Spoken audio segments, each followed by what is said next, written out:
hand loading cargo onto the roof of your Hyundai? The hidden assist handles can help.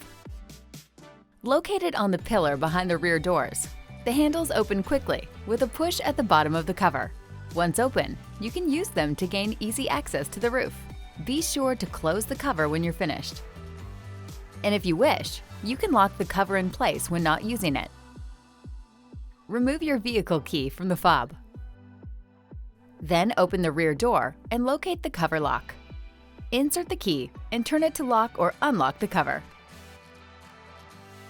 For more information on these features, be sure to consult your owner's manual, available at My Hyundai, or the user's manual, accessible via the touchscreen. And be sure to explore the how-to guides on the Hyundai USA YouTube channel and My Hyundai.